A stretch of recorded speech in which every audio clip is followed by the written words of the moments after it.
RG ज्ञान सबसे सटीक। जय हिंद साथियों, ध्यान करिए उस दिन को जिस दिन रूस यूक्रेन वॉर शुरू हुआ था। रूस यूक्रेन वॉर के बारे में जो लोग जानते थे, जो नहीं जानते थे, सब पर एक बात पर तो आम सहमति थी। जो लोग ज़्यादा अंदर तक नहीं जानते थे उनको भी पता था कि सारा मसला नाटो में यूक्रेन के शामिल होने की चाहत को लेकर शुरू हुआ है। जिस केस में रूस ये चाहता था कि भाई यूक्रेन नाटो देशों में शामिल ना हो, कहीं ऐसा ना हो कि नाटो देशों की सीमाएं उसके देश से आकर जुड़ जाएं। ये उस समय का आकर मतलब एक लब्बो-लुबाब कहानी का यही था कि नाटो को लेकर जो है सारी कहानी शुरू हुई है। बहरहाल रशियन प्रेसिडेंट पुतिन साहब डिसीजन लेते हैं कि भैया मिलिट्री एक्शन लिया जाएगा और ये कहानी शुरू हो जाती है जिसे रूस यूक्रेन वॉर कहते हैं। रूस यूक्रेन वॉर में माना ये जाता था कि बहुत लंबा नहीं चलेगा, लेकिन भाई साहब कहा जाता है कि यूक्रेन ने भी एक गजब का मतलब साहस दिखाया और यूक्रेनी सेनाएं आज तक भी रूस के सामने डटी हुई हैं। कैसे डटी हुई हैं? यूक्रेन तो इतना ताकतवर देश है भी नहीं, अगर ताकतवर देश है भी तो वो रूस के सामने तो कहीं नहीं टिकता। तो कहने का मतलब ये हुआ कि कहीं ना कहीं यूक्रेन को सपोर्ट मिल रही थी। यूक्रेन को लगातार सपोर्ट मिली नाटो देशों से। नाटो देश एक ऐसा संगठन जो ये मानता है कि अगर हमारे देश पर किसी ने हमला किया, हमारा जो ग्रुप है जिसमें 32 देश हैं, अगर एक भी देश पर किसी ने हमला किया तो हम सभी पर हमला माना जाएगा और हम उसके खिलाफ कार्रवाई करेंगे। यूक्रेन को रूस से डर था, इसीलिए यूक्रेन लगातार नाटो में शामिल होने की कोशिश कर रहा था कि जैसे मैं नाटो में शामिल हो जाऊंगा और खुदा ना खास्ता कभी ऐसी नौबत आई कि रूस ने यूक्रेन या मेरे किसी क्षेत्र पर हमला किया तो वो 32 देशों पर हमला माना जाएगा और इस केस में रूस को कड़ा जवाब दिया जाएगा। बहरहाल रूस से भी टकराना कोई नहीं चाहता था। बहुत कुछ गुहार लगाने के बावजूद भी यूक्रेन को नाटो में एंट्री नहीं मिली। बावजूद इसके युद्ध शुरू हुआ तो यूक्रेन के पास बहुत सारा आर्म्स, पैसा, सब चीज़ जो भी सपोर्ट दे सकते थे नाटो देश और पश्चिमी देशों ने देना शुरू किया और धीरे धीरे ये जंग जो है लंबी खिंचती चली गई। और इसी खिंचती लंबी जंग में जो क्योंकि एक पक्ष ने एक को समर्थन दिया, दूसरे ने दूसरे को, दुनिया भी दो खेमों में बटी दिखाई दी। आज कहानी इस बात को लेकर चर्चा में है कि शायद जो नाटो देशों ने या जो पश्चिमी देश हैं जिसमें ब्रिटेन, फ्रांस, कनाडा, अमेरिका जैसे मुख्य देश शामिल हैं, जर्मनी है, कि उन्होंने जो यूक्रेन को हथियार दिए थे वो इस शर्त पे दिए थे कि भाई जो हम तुमको ऐसे वेपन्स दे रहे हैं जो खतरनाक है वो आपसे बिना पूछे हमसे मत चलाना, ठीक है। लेकिन जब जैसे ही यूक्रेन ने हिम्मत दिखाई और पिछले महीने अगस्त के महीने में उसने रूस के एक क्षेत्र में घुसपैठ की, मतलब घुसपैठ से अर्थ है वो रूस के एक क्षेत्र में घुस गया, अंदर तक तो घुस गया, लेकिन वहां से वो चाहकर भी मास्को तक नहीं पहुंच पा रहा है। जब मास्को तक नहीं पहुंच पा रहा है, मैंने कहा कि हथियार दिए गए हैं, लेकिन शर्त क्या लगाई गई थी कि भैया इन हथियारों को आप हमारी बिना परमिशन के इस्तेमाल मत करना। छोटे मोटे हथियारों की तो कोई बात नहीं, लेकिन सबसे बड़ी बात थी मिसाइल्स की, बैलिस्टिक मिसाइल्स की, जो लंबी दूरी की मिसाइलें होती हैं, कि उनका तो इस्तेमाल आप हमसे बिना पूछे कर मत देना। मैं आपकी जानकारी के लिए बता दूं कि अगर यूक्रेन के पास इन देशों के द्वारा दी गई बैलिस्टिक मिसाइल हैं और अगर ये प्रतिबंध ना होता कि भाई आप हमसे पूछे बिना मत चलाना और यूक्रेन उन मिसाइल्स को फायर कर देता है, तो ये मिसाइल जहां आज यूक्रेन की स्थिति है वहां से मॉस्को तक पहुंच सकती हैं। अब धीरे धीरे चूंकि आपको पता है कि चीज़ें बदल रही हैं और यूक्रेन ने भी कहा कि हमें तुरंत परमिशन की ज़रूरत है, हेल्प की ज़रूरत है, तो एक चर्चा चली कि ब्रिटेन के पीएम साहब अमेरिका जा रहे हैं बाइडेन साहब से मुलाकात करने, और जाते जाते उन्होंने ये कह दिया कि देखो मैं जा तो रहा हूं लेकिन मैं इस बारे में बात करूंगा कि जो हथियारों का जो प्रयोग करने की छूट है वो यूक्रेन को देनी चाहिए कि नहीं देनी चाहिए। इसी बीच में पुतिन साहब का एक स्टेटमेंट आया, क्योंकि खबर छोटी तो थी नहीं, खबर सब जगह फैली। पुतिन साहब ने कहा कि अगर नाटो देशों ने यूक्रेन को लंबी दूरी का मिसाइल प्रयोग करने की परमिशन दी तो रूस इस युद्ध में सीधे तौर पर शामिल मानेगा कि नाटो देश मेरे खिलाफ सीधे आकर खड़े हो गए हैं। ये पता मुझे भी है कि वो पीछे सपोर्ट कर रहे हैं, लेकिन मैं ये मानूंगा कि अब वो सीधे तौर पर मेरे साथ शामिल हो गए हैं। उन्होंने एक प्रेस कॉन्फ्रेंस में इस बात को बताया। देखिए मैं आपको बता दूं ये क्या कह रहे हैं पुतिन साहब इसमें कह रहे हैं कि देखिए साहब बात ऐसी है कि जिस तरीके के ड्रोन हमले कर रहा है यूक्रेन, जिस तरीके की बैलिस्टिक मिसाइल्स को प्रयोग करने की बात कर रहा है यूक्रेन, उसके लिए सैटेलाइट की ज़रूरत है और ना तो यूक्रेन की फोर्सेस ना यूक्रेन के पास ऐसी टेक्नोलॉजी है कि वो इन सब चीज़ों का इस्तेमाल कर सके। अगर वो हमले कर रहा है किस पर, हमारे देश पर हमले कर रहा है, ड्रोन हमले हो रहे हैं, वो बात सही है कि एयर डिफेंस सिस्टम को कैंसिल कर दे रहा है, लेकिन ये तब तक संभव नहीं है जब तक जो सैटेलाइट वाले जो एक्सेस है वो यूक्रेन को नहीं दिया गया है। और आप ये समझ लीजिए कि अगर ऐसा देश ये देश कर रहे हैं तो मैं सीधे तौर पर ये कहता हूं कि हम उसका बहुत कठोरता से जवाब देने के लिए पूरी तरीके से तैयार हैं। फिर मैं ये मान लूंगा कि प्रत्यक्ष तौर पर नाटो देश जो है वो हमारे साथ जो है युद्ध का ओपन चैलेंज हमारे साथ कर चुके हैं। ठीक है, यही बात कि नाटो देश ने अगर बैलिस्टिक मिसाइल्स जो संभवतः यूक्रेन के पास हैं, अगर उनको प्रयोग करने की परमिशन हमारे देश पर दे दी तो मैं समझ लूंगा कि नाटो डायरेक्टली इन्वॉल्व हो चुके हैं। तो ये जो उन्होंने एक प्रेस मीट के दौरान ये बातें कही कि साहब मैं वादा करता, मतलब मैं ये कहता हूं कि मुझे अपनी तुरंत वार स्ट्रेटजी चेंज करनी पड़ेगी और ऑब्वियस बात है मैं नाटो देशों के खिलाफ जो है एक अभियान छेड़ सकता हूं। जैसे ही ये बात हुई तो अगली कहानी शुरू होती है किसको लेकर, मीटिंग को लेकर। यह बात सबको पता चल गई कि भैया पुतिन साहब भी बहुत कठोर उसमें मूड में लग रहे हैं। तो ये मुलाकात ब्रिटेन के पीएम साहब हैं और जॉन बाइडेन साहब की मीटिंग हुई। इस बात के पूरे कयास लगा जा रहे थे कि देखें यूक्रेन के जो हथियार प्रयोग करने की छूट है उस बात को लेकर क्या बात निकल कर आएगी। बहरहाल बात ये निकल कर आई कि पूरी जो मीटिंग हुई, मीटिंग के बाद ये साफ कह दिया गया कि हमने अभी तक ऐसा कोई निर्णय नहीं लिया है कि यूक्रेन को हथियारों को प्रयोग करने की छूट दी जाए। इसका सीधा अर्थ यह है कि पुतिन साहब का वो स्टेटमेंट जिसमें वो कह रहे हैं कि तुम जा रहे हो मीटिंग करने, जाइए, अगर आपने ये परमिशन दे दी कि बैलिस्टिक मिसाइल जो हमने दी हैं उन बैलिस्टिक मिसाइल्स को प्रयोग करे यूक्रेन, ठीक है, तो फिर मैं दूसरी तरीके से कार्रवाई करना पसंद करूंगा नाटो देशों पर। तो ये एक बहुत बड़ा मसला बन जाता। इस केस में अभी तक जो न्यूज़ है, जिस समय तक मैं इस सेशन बना रहा हूँ, अभी तक तो बात यह है कि जो स्थिति पहले थी कि भाई परमिशन देने से पहले, मतलब इस्तेमाल करने से पहले हमारी परमिशन लीजिए। अमेरिका की तरफ से जो रुख बता रही हैं मीडिया रिपोर्ट्स, वो ये कह रहे हैं कि अमेरिका चाहता है कि बैलिस्टिक मिसाइल यूक्रेन इस्तेमाल करे, पर वो क्या ना हो, वो किसी भी प्रकार से अमेरिका में बनी हुई नहीं होनी चाहिए।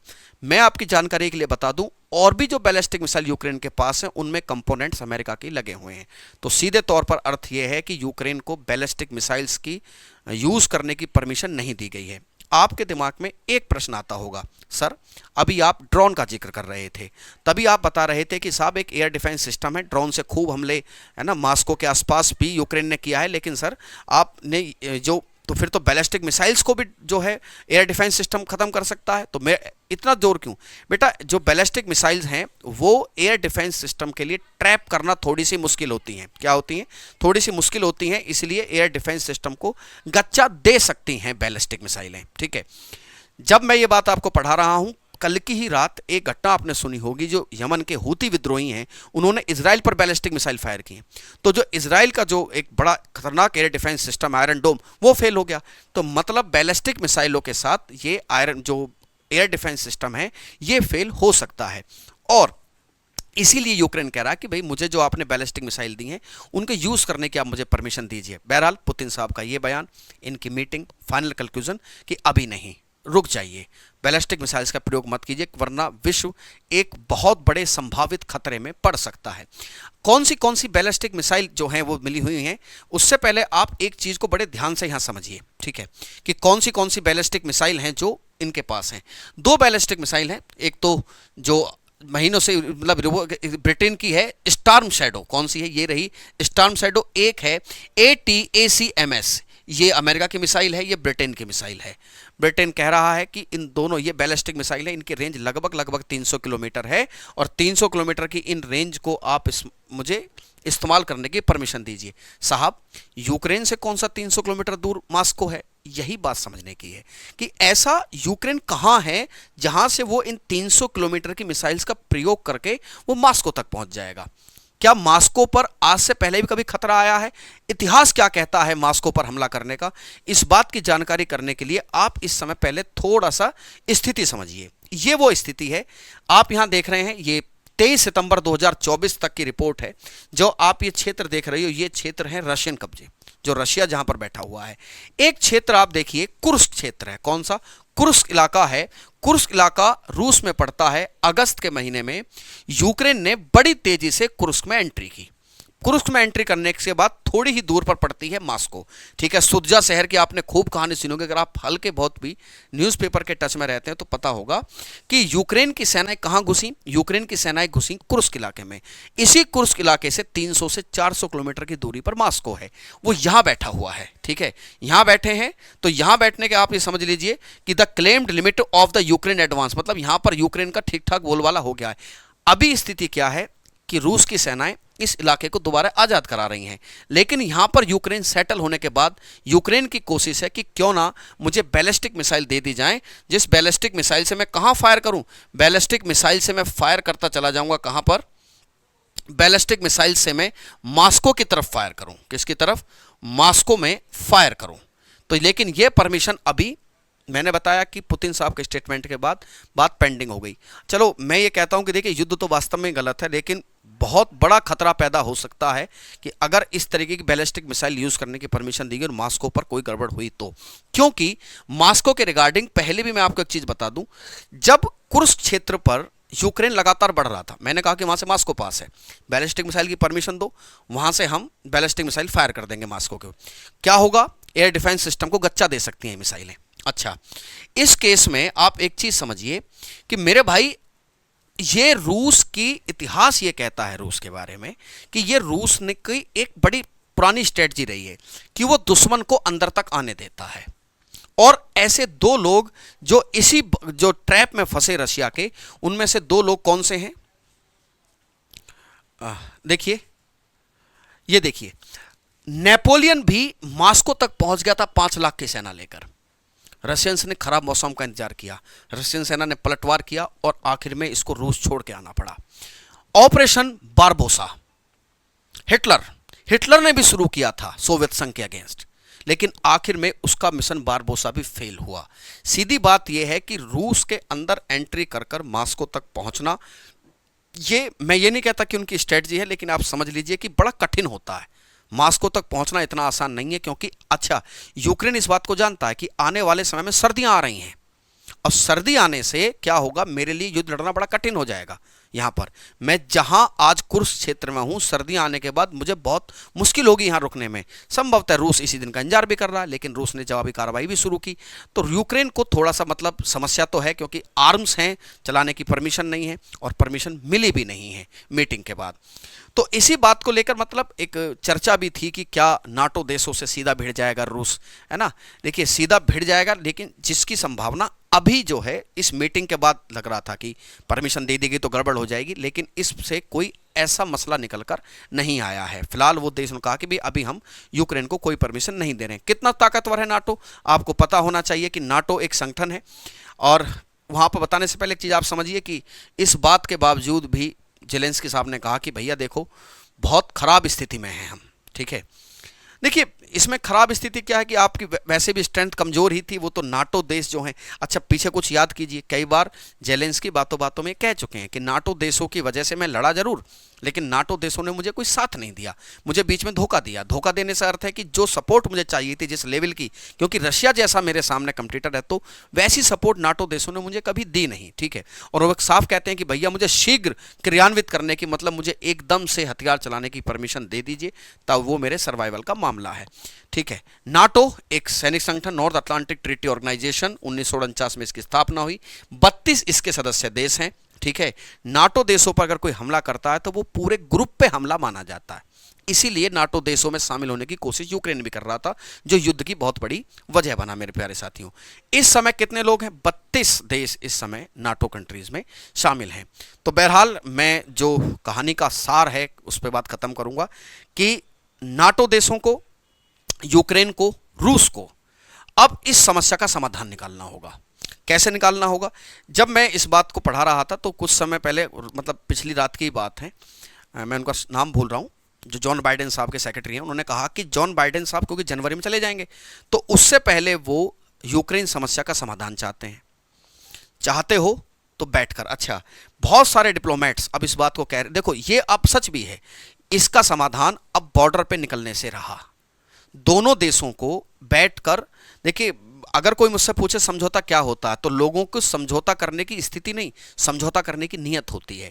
जिन लोगों को आपस में समझौता करना होता है वो समझौता कर लेते हैं। समझौता कई बार नीयत से होता है।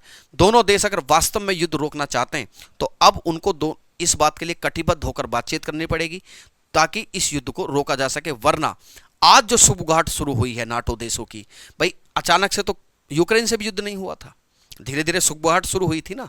ऐसे ही सुगबुगाहट नाटो के साथ डायरेक्ट लड़ने की जो शुरू हुई है, कहीं ऐसा ना हो कि आज जो शंका है वो किसी प्रकार की सच्चाई में तब्दील हो जाए। फिर उसके बाद आप सभी जानते हो कि बहुत समय नहीं लगेगा इस पूरी दुनिया को विश्व युद्ध 3 देखने में, क्योंकि दोनों सभी एक ग्रुप, इधर रशिया है ना, क्योंकि रशिया के साथ भी कुछ देश ऐसे खड़े हैं कि जो लोग इन पश्चिमी देशों से थोड़ा सा अनबन की स्थिति में रहते हैं। तो दैट इज पोलराइजेशन, वैसे ध्रुवीकरण हो जाएगा, आप इधर आप इस तरफ। वर्ल्ड वॉर 1 में ऐसा हुआ था, 2 में ऐसा हुआ था, तो वो दिन दूर नहीं होगा कि जब विश्व युद्ध दोबारा शुरू हो सकता है। तो इस समस्या का समाधान निकालना चाहिए। अच्छा, एक पॉइंट और समझ लीजिए कि कुछ सुर्खियां और तैर रही थी मीडिया में, पूरी बात को ध्यान से समझो। इजराइल का केस देखिए आप, इजराइल को अमेरिका सपोर्ट कर रहा है, पूरा सपोर्ट है, सब चीजें हैं। इजराइल की बहुत सारी बातें ऐसी भी हैं जो गड़बड़ कर देती हैं, है ना, मतलब मानवीय दृष्टिकोण से देखा जाए तो कई बार इजराइल गड़बड़ कर देता है, तो लेकिन उसको लेकर थोड़ा बहुत हल्ला होता, चुप हो जाते हैं। तो यूक्रेन ने कहा भी कि हमें ये समझ में नहीं आ रहा कि आप हमें हरवा रहे हो यार, आप हमें तो कोई परमिशन देते नहीं, इजराइल को जितवा रहे हो, तो क्यों तो हमें युद्ध लड़वाया था, अब क्यों ऐसा कर रहे हो। बहरहाल युद्ध ना ही हो आगे तो ज़्यादा बेहतर है, हम तो ये चाहते हैं दोनों देश मिलकर कोई बात करें, और संभवतः इस पूरी कहानी में भारत एक विश्व गुरु की भूमिका अवश्य निभाएगा। जैसे कि सूचना भी आ रही है कि दोनों ही देश इस बात को लेकर तो बड़े कंक्रीट बिलीव करने लगे हैं कि भारत एक इंपॉर्टेंट रोल प्ले करेगा। ठीक है, उम्मीद करता हूं जानकारी आपको बहुत अच्छी लगी। मैं कल फिर मिलूंगा आपको एक नई जानकारी के साथ, तब तक के लिए जय हिंद,